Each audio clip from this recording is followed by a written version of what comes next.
ऐसे ही educational video को पाने के लिए मेरे चैनल को सब्सक्राइब करें और साथ में बेल आइकन को प्रेस करें ताकि मेरे आने वाले वीडियो की नोटिफिकेशन आपको मिल सके। Okay, now let's start. नमस्कार फ्रेंड, वेलकम यू ऑल। आपका बहुत बहुत स्वागत है आपके अपने यूट्यूब चैनल पे जिसका नाम है study with Anil sir. So friends, thumbnail देखकर आप लोग जान ही गए होंगे कि जो आज का टॉपिक है वो है उत्तर प्रदेश स्पेशल। और फ्रेंड्स बता दो कि आज हम लोग सेट 2 को डिस्कस करेंगे और सेट 1 हम लोगों ने लास्ट टाइम डिस्कस किया था। तो चलिए भैया देरी की वीडियो को स्टार्ट करते हैं। तो फ्रेंड्स फर्स्ट क्वेश्चन यहाँ पर है कि बनारस हिंदू विश्वविद्यालय की स्थापना निम्न में से किसने की थी। मतलब बीएचयू की स्थापना निम्न में से किसने की थी। तो रविन्द्रनाथ टैगोर जी ने की थी, या गणेश शंकर विद्यार्थी जी ने की थी, या गोविंद वल्लभ पंत जी ने किया था, या फिर मदन मोहन मालवीय जी ने बीएचयू की स्थापना की थी। तो बताइए इसका राइट आंसर क्या होगा। ए होगा, बी होगा, सी होगा या डी होगा। फ्रेंड्स काफी इंपॉर्टेंट क्वेश्चन है और ये question last time lower subordinate में पूछा गया था। और फ्रेंड्स जो भी सारे क्वेश्चन है ये सारे क्वेश्चन किसी न किसी एग्जाम में आए हैं, तो एग्जाम के पॉइंट ऑफ व्यू से सारा वीडियो बहुत इंपॉर्टेंट है। तो बताइए फर्स्ट का राइट आंसर क्या होगा। और आई होप कि अब तक आपने राइट आंसर को सोच भी लिया होगा। तो फ्रेंड्स बता दो इसका जो राइट आंसर है वो है फर्स्ट का डी। कौन सा होगा? मदन मोहन मालवीय। तो फ्रेंड्स बता दो कि पंडित मदन मोहन मालवीय ने सन 1916 में बसंत पंचमी के दिन बीएचयू की स्थापना की थी। यानी बसंत पंचमी के दिन 1916 में पंडित मदन मोहन मालवीय जी ने बीएचयू की स्थापना की थी। और फ्रेंड्स इन्हें बाद में महामना की उपाधि भी दी गई। तो फ्रेंड्स बता दो कि जो महामना का जो शाब्दिक अर्थ होता है वो होता है सबसे अधिक सम्मानित व्यक्ति। जी फ्रेंड्स, तो इनका पूरा नाम हो गया महामना पंडित मदन मोहन मालवीय। तो फर्स्ट का राइट आंसर जो है वो है डी। चलते हैं अगले क्वेश्चन पे। तो फ्रेंड्स नेक्स्ट क्वेश्चन यहाँ पर है कि बड़ा इमामबाड़ा स्मारक कहाँ स्थित है। बड़ा इमामबाड़ा स्मारक कहाँ स्थित है, और ये भी एग्जाम में पूछा हुआ क्वेश्चन है। तो आपका जो ऑप्शन है वो है लखनऊ, दूसरा है वाराणसी, तीसरा है कानपुर, चौथा है प्रयागराज। तो बताइए इसका राइट आंसर क्या होगा। और आई होप कि अब तक आपने फटाक से इसका आंसर सोच भी लिया होगा क्योंकि काफी आसान सा क्वेश्चन है। तो बता दो इसका जो राइट आंसर है वो है ए, यानी लखनऊ। तो सेकंड का ए इज द राइट वन और Lucknow is the right answer. तो फ्रेंड्स बता दूं, अगर लखनऊ का जिक्र हुआ है तो कुछ बता दूं उसके बारे में कि जो लखनऊ है ये उत्तर प्रदेश की राजधानी है। जी फ्रेंड्स, यूपी की राजधानी लखनऊ है। और अभी जो करंट सीएम है वो है योगी आदित्यनाथ जी हैं। और जो यहाँ की राज्यपाल हैं भी वो आनंदीबेन पटेल हैं। और जो आपका लखनऊ है वो गोमती नदी के पास बसा हुआ है। जी फ्रेंड्स, लखनऊ में गोमती नदी बहती है। और साथ में बात करें यहाँ पर कि लखनऊ केंद्रीय औषधि अनुसंधान संस्थान भी है, यानी सेंट्रल ड्रग रिसर्च इंस्टीट्यूट भी आपका लखनऊ में ही है। और साथ में बात करें अगर बायोटेक पार्क की, तो बायोटेक पार्क भी आपका लखनऊ में ही है। और फ्रेंड्स लखनऊ को नवाबों का शहर भी बोला जाता है क्योंकि यहाँ पे बहुत सारे नवाब हुए हैं। तो फ्रेंड्स ये कुछ इन्फॉर्मेशन थी लखनऊ के बारे में और आई होप कि आपको ये चीज समझ में आया होगा। तो सेकंड का ए द राइट आंसर। चलते हैं अगले क्वेश्चन पे। तो फ्रेंड्स नेक्स्ट क्वेश्चन यहाँ पर है कि निम्न में से किसे शेर बलिया के नाम से जाना जाता है। निम्न में से किसे हम शेर बलिया के नाम से जानते हैं। तो पहला ऑप्शन यहाँ पर है भगत सिंह, दूसरा है चंद्रशेखर आजाद, तीसरा है चित्तू पांडे, चौथा है मंगल पांडे। तो बताइए इसका राइट आंसर क्या होगा। भगत सिंह होगा, चंद्रशेखर आजाद होगा, चित्तू पांडे होगा या फिर मंगल पांडे होगा। और फ्रेंड्स ये भी अच्छा क्वेश्चन है, इंपॉर्टेंट क्वेश्चन है, इसको आप स्टार्ट टिक कर सकते हैं क्योंकि ये क्वेश्चन एग्जाम में आया हुआ था। और तो बताना इसका राइट आंसर क्या होगा पहले बताइए, फिर मैं देखता हूँ क्या है। तो फ्रेंड्स जो थर्ड का राइट आंसर है वो है सी, चित्तू पांडे। तो Chittu Pandey is the right answer. बता दूं कि भारत के स्वतंत्रता संग्राम के सेनानी थे और 1942 में अंग्रेजों भारत छोड़ो में इन्होंने एक महत्वपूर्ण भूमिका निभाई थी। फ्रेंड्स लेकिन मैं 100% कह सकता हूं कि चित्तू पांडे के बारे में बहुत कम लोगों को पता होगा और शायद ही किसी को इनका नाम मालूम हो, या जिस क्षेत्र में थे बस बलिया में ही इनको लोग जानते होंगे। जबकि बता दो कि ऐसे बहुत सारे लोग थे जिन्होंने स्वतंत्रता संग्राम में अपनी एक महत्वपूर्ण भूमिका निभाई थी, तो उसमें चित्तू पांडे जी भी थे। तो जो थर्ड का राइट आंसर है वो है सी, यानी चित्तू पांडे। चलिए मूव करते हैं अगले क्वेश्चन पे। तो नेक्स्ट क्वेश्चन यहां पर है कि उत्तर प्रदेश राज्य में परीक्षा बांध किस नदी पर बनाया गया है। यूपी में परीक्षा बांध जो है वो किस नदी पर बना हुआ है।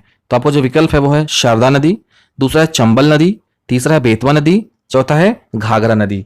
तो आपको बताना कि राइट आंसर क्या होगा। शारदा होगा, चंबल होगा, बेतवा होगा या घाघरा होगा।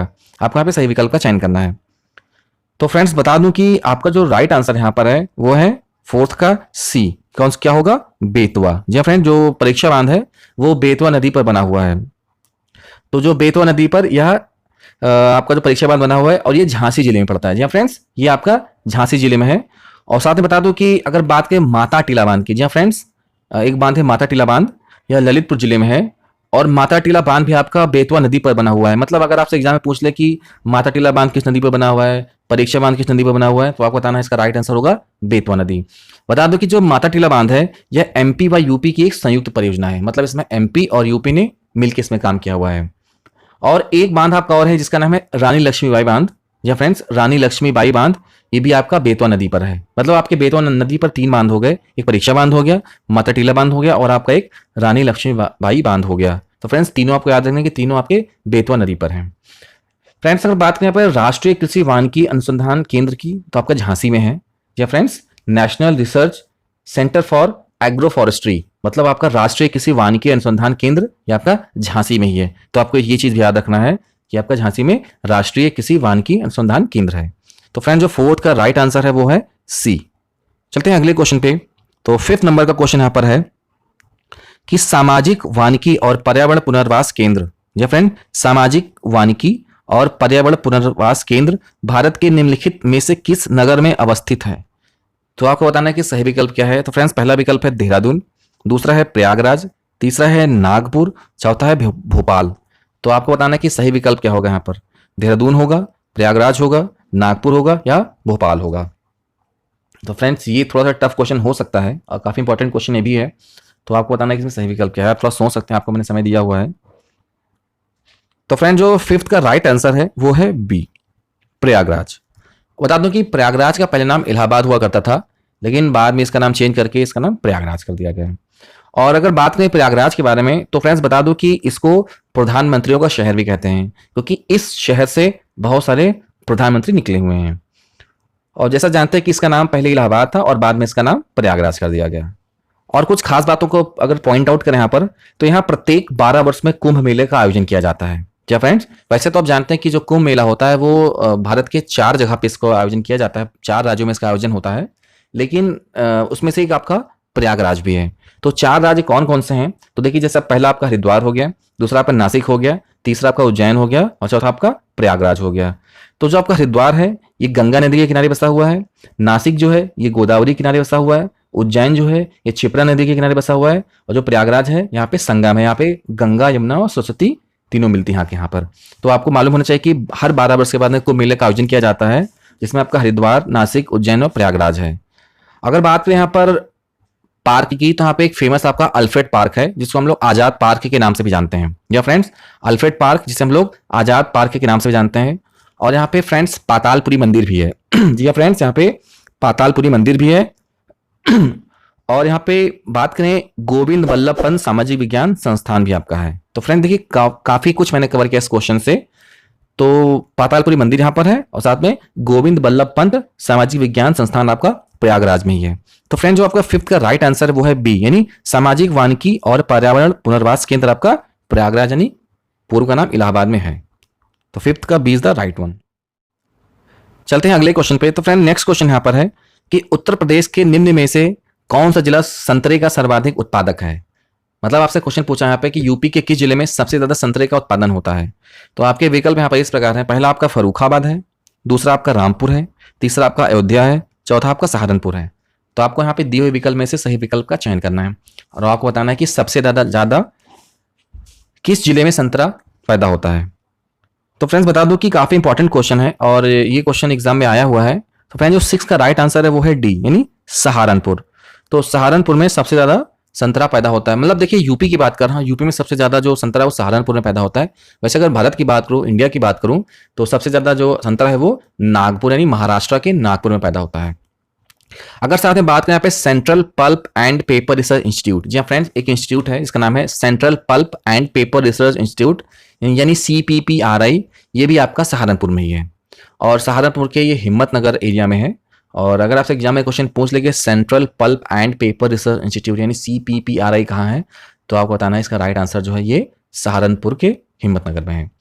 अगर फ्रेंड्स बात करें लोकेशन की, तो जो जैसे जानते हैं कि अगर कई बार क्वेश्चन आपसे पूछ लिया जाता है कि यूपी का सबसे पूर्वी एरिया कौन सा है, पश्चिमी कौन सा है, दक्षिणी कौन सा, उत्तरी कौन सा है, तो बता दें कि जो सहारनपुर है ये यूपी का सबसे उत्तरी पार्ट है। जी हाँ फ्रेंड्स, इसका जो लोकेशन है ये सबसे उत्तरी पार्ट है।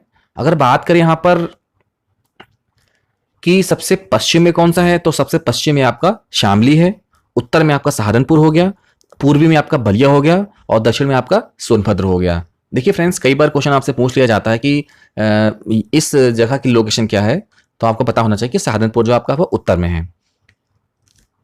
तो चलते हैं अगले क्वेश्चन पे। तो सिक्स का राइट आंसर है वो है डी। नेक्स्ट क्वेश्चन यहां पर है कि उत्तर प्रदेश में पहला तैरता सौर ऊर्जा संयंत्र निम्न में से किस बांध पर बना है? तो आपके विकल्प यहां पर इस प्रकार है। पहला आपका है माता टीला बांध, दूसरा है राजघाट बांध, तीसरा है धनरौल बांध, चौथा है रिहंद बांध। तो बताना है आपको कि उत्तर प्रदेश में पहला तैरता सौर ऊर्जा संयंत्र निम्नलिखित में से किस बांध पर बना है? माता टीला बांध, राजघाट बांध, धनरौल बांध या फिर रिहंद बांध। तो फ्रेंड्स बता दो, इसका जो राइट आंसर है वो है सेवंथ का डी। या फ्रेंड्स सेवंथ का D is the right answer, ये है रिहंद बांध। और फ्रेंड्स सेट 1 में मैंने क्वेश्चन पूछा था कि जो आपका रिहंद बांध है ये किस राज्य में पड़ता है। तो फ्रेंड्स क्वेश्चन से यहाँ पे एक तो क्लियर हो जाता है, बट कई बार सीधे आपसे क्वेश्चन पूछ लेगा कि रिहंद बांध आपका किस राज्य में है, तो आपका ये पड़ेगा उत्तर प्रदेश में। और फ्रेंड्स ये जो आपका है रिहंद बांध, ये सोनभद्र में है। जी फ्रेंड्स, सोनभद्र में। और अभी मैंने बताया था आपको कि जो सोनभद्र की जो लोकेशन है वो आपकी दक्षिणी में, सबसे दक्षिणी एरिया आपका कौन सा है? सोनभद्र है। पूर्वी आपका बलिया है, उत्तरी आपका सहारनपुर है और पश्चिमी आपका शामली है। और फ्रेंड्स बता दो कि जो आपका सोनभद्र है ये सबसे ज्यादा प्रदेशों को टच करता है। तो कौन कौन से प्रदेश हैं? तो पहला आपका एमपी हो गया, यानी मध्य प्रदेश हो गया, दूसरा आपका छत्तीसगढ़ हो गया, तीसरा आपका झारखंड हो गया और चौथा आपका बिहार हो गया। तो सबसे ज्यादा राज्यों को छूने वाला कौन सा जिला यूपी का? तो वो है सोनभद्र। ये एमपी को, छत्तीसगढ़ को, झारखंड को और बिहार को टच करता है। तो सेवेंथ का D is the right answer. चलते हैं अगले क्वेश्चन पे। तो नेक्स्ट क्वेश्चन यहां पर है कि उत्तर प्रदेश के किसान आंदोलन का नेतृत्व किस नेता ने किया था? तो आपके विकल्प इस प्रकार हैं। पहला है महात्मा गांधी, दूसरा है चौधरी चरण सिंह, तीसरा है सरदार वल्लभ भाई पटेल और चौथा है पंडित जवाहरलाल नेहरू। तो आपको बताना कि सही विकल्प क्या है। ए होगा यानी महात्मा गांधी होगा, चौधरी चरण सिंह होगा, तीसरा आपका सरदार वल्लभ भाई पटेल होगा या फिर आपका चौथा पंडित जवाहरलाल नेहरू होगा। तो बताइए इसका राइट आंसर क्या है। फ्रेंड्स अब तक आपने इसका आंसर सोच लिया होगा क्योंकि काफी आसान सा क्वेश्चन है। तो जो एट्थ का राइट आंसर है वो है डी, पंडित जवाहरलाल नेहरू। तो एट्थ का D is the right answer. और कुछ बता दूं आपको नेहरू जी के बारे में। तो आजाद भारत के सबसे पहले प्रधानमंत्री थे। जी फ्रेंड्स, ये सबसे पहले हमारे पीएम थे आजाद भारत के। और इनके द्वारा डिस्कवरी ऑफ इंडिया नामक की किताबें लिखी गई। जी फ्रेंड्स, अगर आपसे क्वेश्चन पूछता है कि डिस्कवरी ऑफ इंडिया किसने लिखी है, तो वो नेहरू जी ने लिखी है। और देश के पहले प्रधानमंत्री नेहरू के नाम देश के सबसे लंबे समय तक राज करने का भी रिकॉर्ड है। तो ये भी आपको याद रखना है कि सबसे लंबे समय तक जो पीएम रहे हैं वो आपके नेहरू रहे हैं।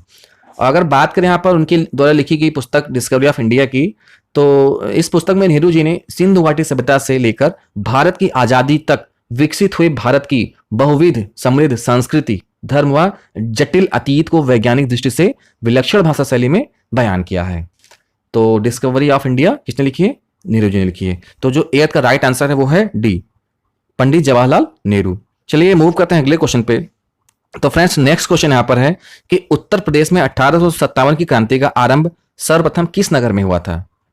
तो फ्रेंड्स बताना आपको इसका राइट आंसर क्या है। आपके विकल्प इस प्रकार है। पहला आपका लखनऊ है, दूसरा आपका मेरठ है, तीसरा आपका इलाहाबाद प्रयागराज है, चौथा आपका कानपुर है। तो आपको इसमें से सही विकल्प का चयन करना है। लखनऊ होगा, मेरठ होगा, इलाहाबाद यानी प्रयागराज होगा और या फिर कानपुर होगा। तो फ्रेंड्स बता दूं, और एक काफी आसान सा क्वेश्चन है, इंपॉर्टेंट क्वेश्चन भी है, आपको तो पता ही होगा। तो फ्रेंड्स इसका जो राइट आंसर है वो है बी, नाइन्थ का B is the right answer. इसका राइट आंसर जो है वो है मेरठ। तो इसका राइट आंसर जो है मेरठ है। और फ्रेंड्स बता दूं कि जब मेरठ की क्रांति हुई थी, जब 1857 की क्रांति हुई थी, तो जो उस टाइम के जो पीएम कौन थे? तो जो उस टाइम के जो ब्रिटेन के पीएम थे उनका नाम था पामस्टन। जी फ्रेंड, उनका नाम था पामस्टन। और जो भारत के गवर्नर जनरल थे उनका नाम था कैनिंग, यानी लॉर्ड कैनिंग। तो जो उस टाइम की जो भारत के गवर्नर जनरल थे उनका नाम था कैनिंग। अगर बात की मुगल सम्राट की, तो उस टाइम के मुगल सम्राट थे बहादुर शाह द्वितीय। या फ्रेंड्स बहादुर शाह द्वितीय। और जो विद्रोह का जो प्रतीक था वो था कमलोटी। अगर आप देखिए फ्रेंड्स, ये बहुत इंपॉर्टेंट क्वेश्चन है। अगर आपसे क्वेश्चन पूछ लेता है कि 1857 जब क्रांति हुई थी तो उसमें जो विद्रोह का प्रतीक रखा गया था वो क्या था? कमलोटी था। और विद्रोह को दबाने के लिए जो सेनापति नियुक्त किए गए थे उनका नाम था कैंपबेल। तो ये भी आपको याद रखना है कि विद्रोह को दबाने के लिए नियुक्त सेनापति का नाम कैंपबेल था। तो फ्रेंड्स ये कुछ इंपॉर्टेंट फैक्ट थे मेरठ के बारे में, जो इस क्रांति के बारे में। तो आपको चीज पता होना चाहिए। तो नाइन्थ का बी यहाँ पे एकदम सही है कि मेरठ होगा। तो मैं फटाक से एक बार इसको रिवाइज कर देता हूँ क्योंकि इसमें कई सारे आंसर छुपे हुए हैं। तो जो ब्रिटेन के पीएम थे उस टाइम के, उनका नाम था पामस्टन। और भारत के जो गवर्नर जनरल थे उनका नाम था कैनिंग, यानी लॉर्ड कैनिंग। और जो मुगल सम्राट थे उस टाइम के, उनका नाम था बहादुर शाह द्वितीय। और जो विद्रोह का प्रतीक था वो था कमल और रोटी, और विद्रोह को दबाने के लिए जो नियुक्त सेनापति थे उनका नाम था कैंपेबल। तो ये कुछ फैक्ट थे। तो 9th का 20 द राइट आंसर। चलते हैं फ्रेंड, नेक्स्ट क्वेश्चन यहाँ पर है कि उत्तर प्रदेश में स्थानीय स्वायत्त शासन का ढांचा किस प्रकार का है। तो आपके विकल्प इस प्रकार हैं। पहला आपका यहाँ पर है एक स्तरीय, दूसरा आपका है चतुस्तरीय, तीसरा आपका है त्रिस्तरीय, चौथा आपका यहाँ पर है डी यानी है आपका द्विस्तरीय। तो आपको यहाँ पे सही विकल्प का चयन करना है। एक स्तरीय होगा, चतुस्तरीय होगा, त्रिस्तरीय होगा या फिर आपका द्विस्तरीय होगा। फ्रेंड्स काफी आसान सा क्वेश्चन है और आई होप कि अब तक आपने इसका आंसर सोच भी लिया होगा। तो फ्रेंड्स इसका जो राइट आंसर है वो है 10th का सी यानी त्रिस्तरीय, या फ्रेंड्स आपकी त्रिस्तरीय यहाँ पर है। तो बता दो कि जो त्रिस्तरीय व्यवस्था थी इसको लागू करने का श्रेय जाता है बलवंत राय मेहता समिति को। और फ्रेंड्स जैसा कि जानते हैं कि जो आपका जो ग्राम होता है इसके 3 पार्ट होते हैं। कौन कौन से होते हैं? एक आपका ग्राम पंचायत होता है, एक आपकी पंचायत समिति होती है, एक आपका जिला परिषद होता है। तो जो आपका ग्राम पंचायत होता है, देखिए आपकी जो त्रिस्तरीय व्यवस्था होती है कौन सी होती है गांव की, वो आपकी ग्राम पंचायत होती है, पंचायत समिति होती है और आपका जिला परिषद होता है। तो आपका जो ग्राम पंचायत का जो हेड होता है वो आपका मुखिया कहलाता है। आपको पता भी होगा कि गांव में मुखिया होते हैं, तो ग्राम पंचायत का हेड आपका मुखिया कहलाता है। पंचायत समिति का जो हेड होता है वो प्रमुख कहलाता है, और जो जिला परिषद होता है इसका जो हेड होता है वो अध्यक्ष या फिर चेयरमैन कहलाता है। तो इसका जो राइट आंसर है वो है 10th का सी। तो त्रिस्तरीय इज द राइट आंसर। चलते हैं अगले क्वेश्चन पे। तो नेक्स्ट क्वेश्चन यहाँ पर है कि उत्तर प्रदेश कितने संभागों में विभक्त है, या फ्रेंड्स मतलब कितने मंडल यूपी में है। तो आपका जो राइट आंसर वो पहले ऑप्शन देख लीजिए क्या है। पहला आपका है 12, दूसरा आपका है 15, तीसरा आपका है 13, चौथा आपका है 18। तो बताइए यहाँ पे कितने संभागों में विभक्त है यूपी आपका। तो फ्रेंड्स काफी आसान सा क्वेश्चन है, तो उसका आंसर मैं आपको फटाक से बता देता हूँ। इसका जो राइट आंसर है वो है 11th का डी, क्या होगा 18। या फ्रेंड्स यूपी जो आपका है वो 18 संभागों में विभक्त है, मतलब टोटल यहाँ पे 18 मंडल हैं। चलते हैं अगले क्वेश्चन पे। तो यूपी में मान्यता प्राप्त स्टॉक एक्सचेंज है, या फ्रेंड्स बताना है आपको कि यूपी में मान्यता प्राप्त तो आपका जो स्टॉक एक्सचेंज है वो कहाँ पर है। तो लखनऊ में है, गाजियाबाद में है, वाराणसी में है या फिर कानपुर में है। बताइए इसका राइट आंसर क्या होगा। लखनऊ में है, गाजियाबाद में है, वाराणसी में है या फिर कानपुर में है। तो फ्रेंड जो 12वें का राइट आंसर है ये भी आपका क्या यहाँ पर होगा डी यानी कानपुर में है। तो यूपी का जो मान्यता प्राप्त स्टॉक एक्सचेंज है वो है आपका कानपुर में। चलिए मूव करते हैं अगले क्वेश्चन पे। तो नेक्स्ट क्वेश्चन यहाँ पर है कि यूपी के निम्नलिखित में से किस जिले में केंद्र सरकार की अफीम की फैक्ट्री स्थित है। काफी इंपॉर्टेंट क्वेश्चन है और आपको इसका आंसर पता भी होना चाहिए। तो यूपी के निम्न में से किस जिले में केंद्र सरकार की अफीम की फैक्ट्री है। तो आपके विकल्प यहाँ पर इस प्रकार है। पहला आपका है वाराणसी, दूसरा आपका है गाजीपुर, तीसरा आपका है बलिया, चौथा आपका है कानपुर। तो आपको बताना है इसका राइट आंसर क्या है।